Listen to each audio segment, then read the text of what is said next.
ছোট হয়ে আসছে সুন্দরবন, দখল, নদী ভাঙন ও জলবায়ুর প্রভাবে হারিয়ে যাচ্ছে সৌন্দর্য। মতিঝিলের ঝিল ফেরাতে বিশেষ পরিকল্পনা, তৈরি হচ্ছে দৃষ্টিনন্দন শেখ কামাল মেমোরিয়াল লেক ও পার্ক। বছর পেরুলেও শুরু হয়নি শিক্ষক উৎপল হত্যার বিচার, রাজনৈতিক লেজুর ভিত্তিকে দুষছেন বিশিষ্টজনেরা।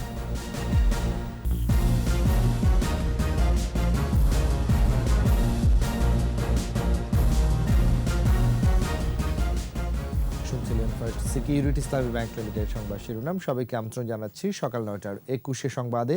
সাথে আছে আমি রাজীব জামান। আর দর্শক, 21 টেলিভিশনের সংবাদ একই সাথে সরাসরি দেখতে পাবেন আমাদের ফেসবুক পেজ www.facebook.com/2124 অনলাইনে। এছাড়াও সংবাদে আরও থাকছে, শীতের জীর্ণতা সরিয়ে এসেছে ঋতুরাজ বসন্ত, প্রকৃতির রঙে ভালোবাসার উৎসব।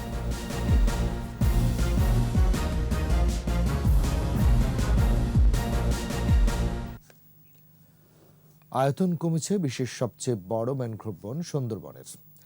দখল, নদী ভাঙন সহ নানা কারণে সৌন্দর্য হারাচ্ছে এই ম্যানগ্রোভ বনাঞ্চল। ক্ষতির মুখে প্রতিবেশ পরিবেশ। 22তম সুন্দরবন দিবসে বন রক্ষায় সবাইকে এগিয়ে আসার আহ্বান পরিবেশবিদদের। বাগেরহাট ও মংলা প্রতিনিধি 13 জানাচ্ছেন শতরূপা দত্ত। ইউনেস্কোর বিশ্ব ঐতিহ্য সবচেয়ে বড় ম্যানগ্রোভ ফরেস্ট সুন্দরবনের মোট আয়তন 10,000 বর্গ কিলোমিটার। বাংলাদেশ অংশের আয়তন প্রায় 6,017 বর্গ কিলোমিটার।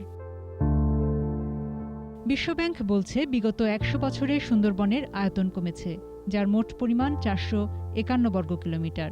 বাংলাদেশ অংশে হারিয়ে যাওয়া বনের পরিমাণ 252 বর্গ কিলোমিটার।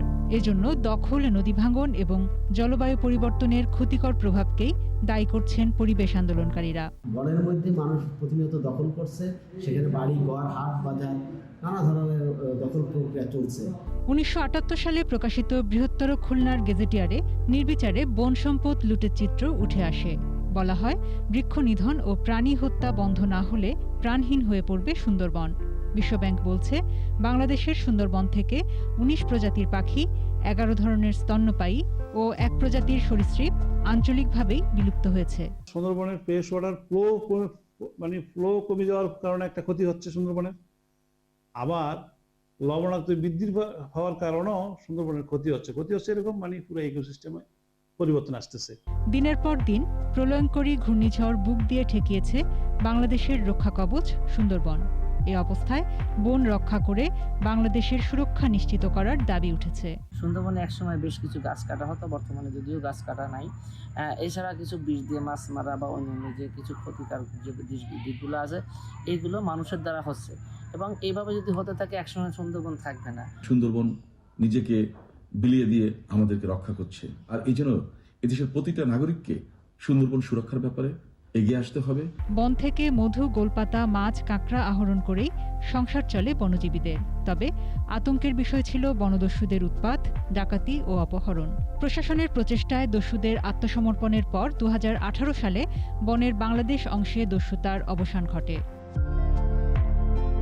সুন্দরবনের পরিবেশ ও জীববৈচিত্র্য রক্ষায় সচেতনতা সৃষ্টির লক্ষ্যে 2001 সালে খুলনা বিশ্ববিদ্যালয়, স্বেচ্ছাসেবী সংগঠন রূপান্তর ও পরশ সহ আরও 70টি পরিবেশবাদী সংগঠনের অংশগ্রহণে প্রথম জাতীয় সুন্দরবন সম্মেলন অনুষ্ঠিত হয়। ওই সম্মেলনেই 14 ফেব্রুয়ারিকে সুন্দরবন দিবস ঘোষণা করা হয়। শতরূপা দত্ত, 21 টেলিভিশন।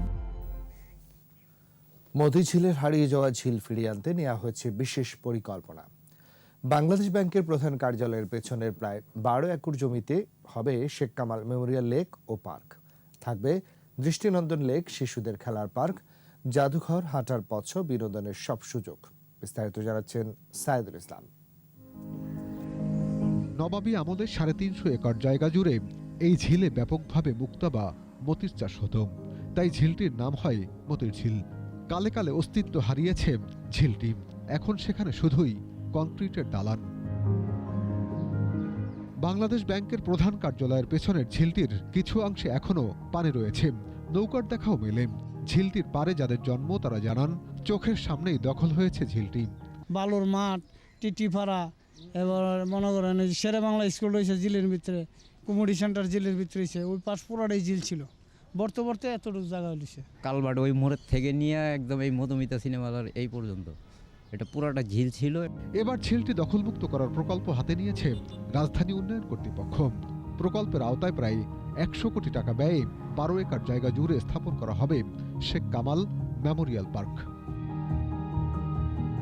পার্কের 75% জুড়েই থাকবে লেক।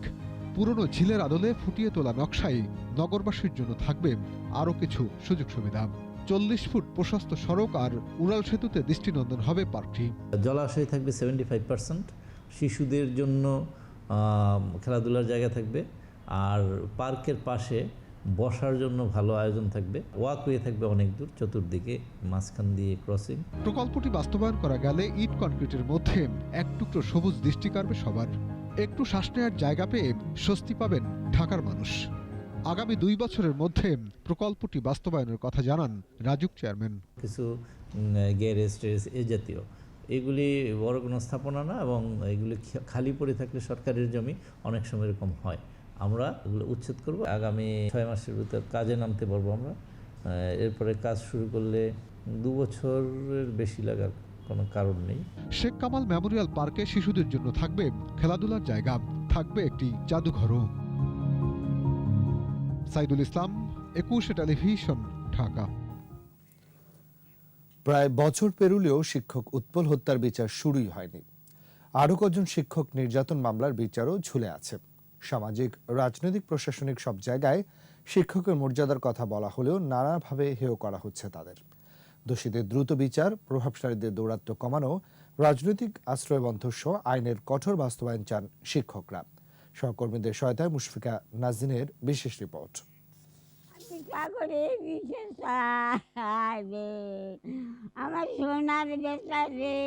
ছেলে হত্যার বিচার না হওয়ায় এখনো কাঁদেন উৎপল সরকারের বৃদ্ধ মা। সাফারি ইফটিজিং এ বাধা দেয় শিক্ষক উৎপল সরকারকে 10ম শ্রেণীর শিক্ষার্থী জিতু ক্রিকেট স্ট্যাম্প দিয়ে পিটিয়ে হত্যা করে। শাসন করলে যদি একজন কলেজ শিক্ষকের প্রাণ হারায়, তাহলে ভালো ছাত্র শিক্ষকরা কিভাবে জন্ম দিবে? আশুলিয়া থানার ভারপ্রাপ্ত কর্মকর্তা এস.এম. কামরুজ্জামান জানান, হত্যা ঘটনার ডাক্তারের রিপোর্ট এখনো পাননি তারা। তবে এই নিয়ে তিনি ক্যামেরার সামনে কথা বলতে রাজি হননি। আমরা গরিব জন্যে এই কেসটা চাপা পড়ে যাক, আমরা এটা চাই না। শুধু উৎপল নন, বিভিন্ন সময় নড়াইলের শিক্ষক স্বপন কুমার বিশ্বাসের গলায় জুতার মালা, নারায়ণগঞ্জের শিক্ষক শ্যামল কান্তি ও মাহবুবুর রহমানকে লাঞ্ছিত করা হয়। মুন্সিগঞ্জের শিক্ষক হৃদয় মণ্ডল অপমানের পাশাপাশি শিকার হন জেল জরিমানার। এসব ঘটনার বিচার কবে আলোর মুখ দেখবে কেউ জানে না। সরকার আলমকে গ্রেপ্তার করতে পারেনি, এটা দুঃখজনক।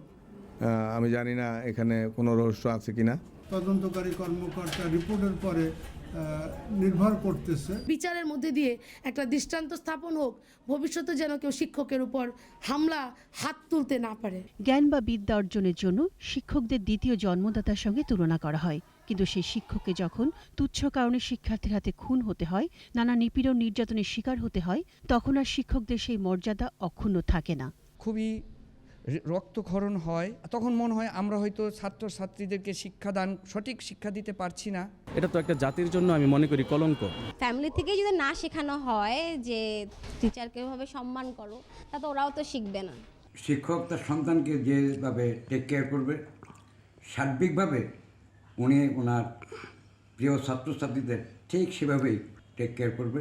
শিক্ষকরা বলছেন, রাজনৈতিক লেজুর বৃত্তি, রাষ্ট্রীয় উদাসীনতা, আমলাদের বিমাতাসুলভ আচরণ, সংশ্লিষ্ট মন্ত্রণালয় ও অধিদপ্তরের উদাসীনতা, নৈতিক ও সামাজিক অবক্ষয় এর জন্য অনেকটা দায়ী। সব জায়গায় কিন্তু এই কাজের সাথে যুক্ত তারা হচ্ছে সমাজের একটু বিত্তবান এবং ক্ষমতাধর ব্যক্তি। সামাজিক বড় ধরনের বিবর্তন হয়েছে। শিক্ষার্থীরা যাদের সন্তান তাদের সঙ্গে আগের মতো ব্যবহার করছে না। শিক্ষকরা বলছেন, মানসম্মান হারানোর ভয় এখন তারা অনেকেই শিক্ষার্থীদের কিছু বলতে চান না। অভিভাবকরা শাসন করছে না, এমনকি শিক্ষকরা তো বলতেই পারছে না, শিক্ষকরা বলে তার উপর এখান থেকে তারা ওখানে বাধা দিচ্ছে। তাদের মতে, ভবিষ্যৎ প্রজন্মকে সুস্থ মানসিক ধারায় গড়ে তুলতে দলাদলিয়া নিঃস্বার্থের ঊর্ধ্বে উঠে সমন্বিত উদ্যোগে শিক্ষকদের সর্বোচ্চ মর্যাদার আসন নিশ্চিত করা প্রয়োজন। মুশফিকা নাজনীন, 21 টেলিভিশন, ঢাকা। পাতা ঝরার গান আর কোকিলের কুহুতান শুরু হয়েছিল অনেক আগেই। শীতের চাদর সরিয়ে আলো বিলাচ্ছে রৌদ্রোজ্জ্বল দিন। আজ বসন্ত, আজ ভালোবাসার দিন।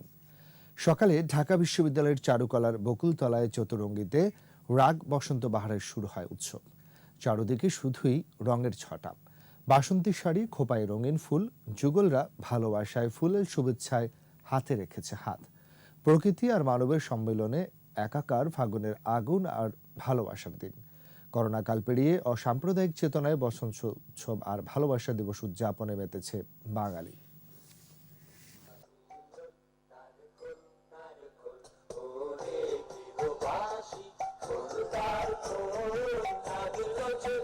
বসন্ত পালন করছি, ভালোবাসা দিবস পালন করছি। একটা সুন্দর সকাল একসাথে বের হওয়া সব সময় তো হয়ে ওঠে না, আসলে আজকে একটা অন্যরকম অনুভূতি। পহেলা ফাল্গুনও সকল ধর্ম, বর্ণ, গোত্র নির্বিশেষে মানুষের মিলন মেলার একটি ক্ষেত্র। বসন্ত এসেছে, প্রকৃতিতে রঙের ছোঁয়া পহেলা ফাল্গুনের সাথে যুক্ত হয়েছে ভালোবাসা দিবস। দক্ষিণা বাতাস আর ফুলের সমারোহ তাই মনে এনেছে শান্তির পরশ। শতরূপা দত্তের রিপোর্ট।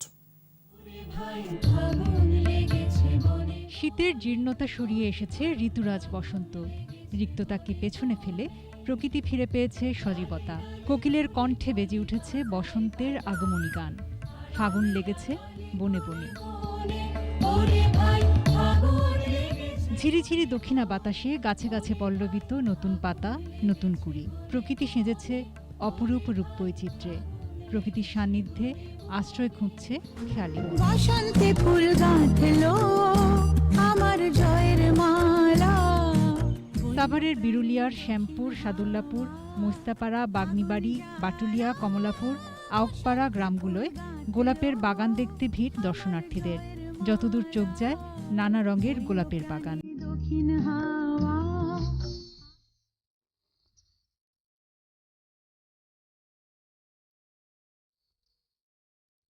আজ বাসন্তী সাজে একগুচ্ছ ফুল নিয়ে ভালোবাসার মানুষের সাথে সময় কাটানোর দিন। তাই তো ফুল ব্যবসায়ীরা বিভিন্ন রঙের বাহারি ফুল নিয়ে সাজিয়ে বসেছেন পসরা। আমাদের এখানে যে ফুলগুলো আছে, এখানে অনেক দূর থেকে লোক আসে এই ফুলগুলো নেওয়ার জন্য। আমাদের এই গোলাপ, ঢাকার গোলাপ বাংলাদেশের প্রত্যেকটা জেলায় যায়, এর কারণে ফুলের চাহিদা বেশি। ফুল হচ্ছে ভালোবাসার প্রতীক এবং ফুল এমন একটা জিনিস যেটা আমাদের সকলেরই প্রিয় এবং পছন্দের। 5 টাকা, 7 টাকা বা 10 টাকাতে পাওয়া যায়, সেটা আজকে প্রায় 40 টাকা।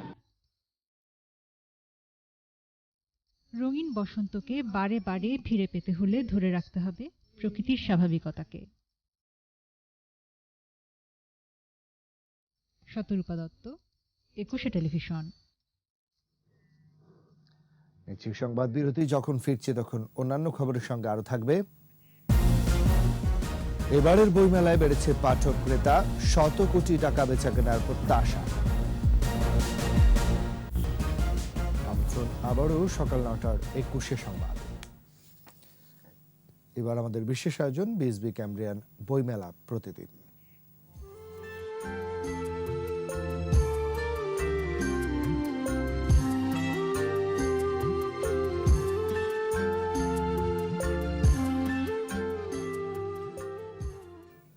এবারের বইমেলায় বেচা বিক্রি 100 কোটি টাকা ছাড়িয়ে যাবে বলে আশা করছেন প্রকাশকরা।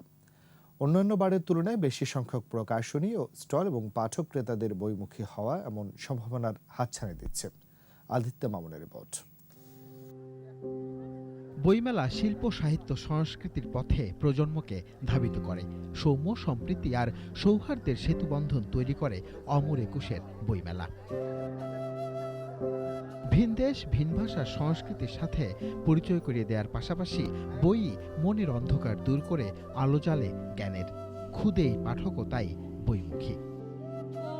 প্রতিদিনকার জীবন থেকে বের হয়ে আমাদের একটা মানসিক বিকাশের প্রয়োজন হয়, এই কারণে আমাদের বইয়ের সাথে সম্পৃক্ত হওয়া প্রয়োজন। মননের বিকাশ হয়, সেটা আমাদের খুবই দরকার, এই কারণে বইমেলায় আসা। আমি সবসময় ইতিবাচকতা বিশ্বাস করি এবং বইমেলা সেই কাজটি করছে বলে আমার মনে হয়। সমকালীন কবিতার বইয়ের পাঠ উন্মোচন ঘিরে আড্ডাতে উঠে এলো বাংলা ও বাঙালির পরম্পরা। স্বপ্নে যেদিন আর সময় থাকবে না জেগে ওঠার, বাউন্ডেলে কবি বলে ডেকো আমায় সমুদ্রে মেয়ে, প্রলয়ে বিলাপ ও সখী ও জীবন্তরীর মেয়ে। মেলা প্রাঙ্গণ জুড়ে পয়লা ফাল্গুন আর বিশ্ব ভালোবাসা দিবসের আবেশ। এই মেলাটি থাকলে বাংলাদেশ থেকে এই যে মৌলবাদ, মানুষের টানাটানি, মানুষ নিয়ে টানাটানি, হানাহানি, সুন্দর একটি সমাজ, সুন্দর একটি মনন, একটি চমৎকার একটি নন্দন শৈলীর বাংলাদেশ গড়ে উঠবে। এবারের বইমেলার বেচা বিক্রি নিয়ে আশায় বুক বেঁধে আছেন প্রকাশকরা। তাদের আশা সকল রেকর্ড ছাড়িয়ে যাবে বেচা বিক্রির। বইয়ের দাম বৃদ্ধি নিয়ে এখন পর্যন্ত পাঠকদের সাথে আমাদের কোনো সমস্যা হয়নি। 2020-এ যা হয়েছিল এবার তার চেয়েও বেশি হবে, সেটাই আমরা আশা করছি। 13তম দিনে সব মিলিয়ে নতুন বই এসেছে 1400। আদিত্য মামুন, 21 টেলিভিশন, ঢাকা। শেষ করছি সকাল 9টার 21 সংবাদ। যাবার আগে ফার্স্ট সিকিউরিটি ইসলামী ব্যাংক লিমিটেড সংবাদ শিরোনামগুলো জানাচ্ছি আরও একবার। ছোট হয়ে আসছে সুন্দরবন, দখল, নদী ভাঙন ও জলবায়ুর প্রভাবে হারিয়ে যাচ্ছে সৌন্দর্য। মতিঝিলের ঝিল ফেরাতে বিশেষ পরিকল্পনা, তৈরি হচ্ছে দৃষ্টিনন্দন শেখ কামাল মেমোরিয়াল লেক ও পার্ক। বছর পেরুলেও শুরু হয়নি শিক্ষক উৎপল হত্যার বিচার, রাজনৈতিক লেজুর ভিত্তিকে দুষছেন বিশিষ্ট জনরা।